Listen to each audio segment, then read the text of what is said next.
Hi, I'm Richard Mann. When it comes to long-range precision rifle shooting, you got to have a good trigger and you got to be able to pull it. But the real talent is the guy behind the spot and scope. And here's Gunsite instructor Cory Trapp to give you some tips on working behind a spot and scope. All right, there are some trade-offs in the positioning of the spotter. Ideal world, you're going to get as low as possible so that you're on the bore line.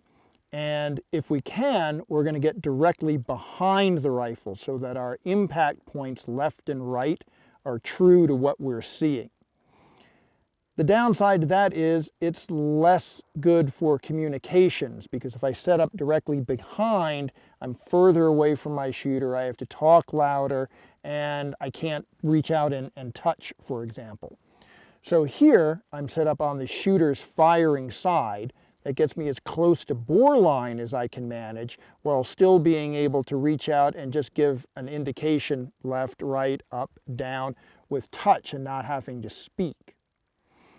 Once I've got my position established, the next biggest thing is to have a standard phraseology. We have a method here. We start with directing the shooter onto the given target. Right? Once we've worked the shooter onto the target, he establishes his firing position and he tells the spotter, on target. On target is our cue to begin the firing sequence. The next thing that's going to happen is we're going to say, spotter ready. Spotter ready means I have a wind call ready to say, and I'm just waiting for the shooter to be able to shoot. So when I say spotter ready, the shooter takes his last exhalation, takes the slack out of the trigger, has the crosshair quartering the target, and says, shooter ready. The next thing is a wind call, whether that's no value, hold center, or a left or right call in a mil or minute graduation. On the call, the shooter breaks the shot. If the shooter messes up somehow and breaks the shot poorly, he's got to let the spotter know so the spotter can deal with the correction.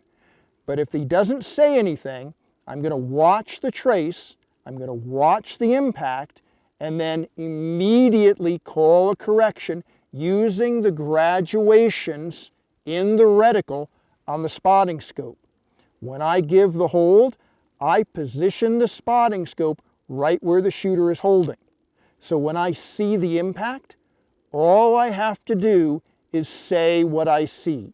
If it landed on the 2 mil mark to the left, all I have to say is left 2 mil. It's that simple. All right, shooter, target, circle plate, driver's side, car at 550.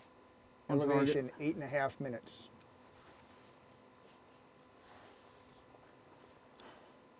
On target.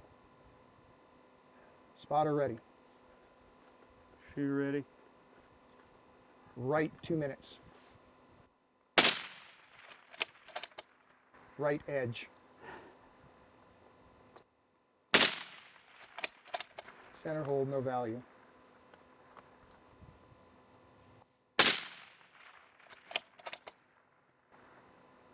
Top edge, center hold. Center impact. So there's some great tips on how to be a good spotter. Thanks for watching, and when are you coming to Gunsite? Gunsite Academy, originally the American Pistol Institute, was founded by former Marine Jeff Cooper in 1976. It's the oldest civilian firearms training academy in the world, with more than 50 instructors and 26 ranges covering 3,200 acres. Gunsite Academy trains thousands of civilians, law enforcement, and military personnel each year. Often called the Harvard of handguns and the Camelot of the Great Southwest, Gunsite is freedom's backbone.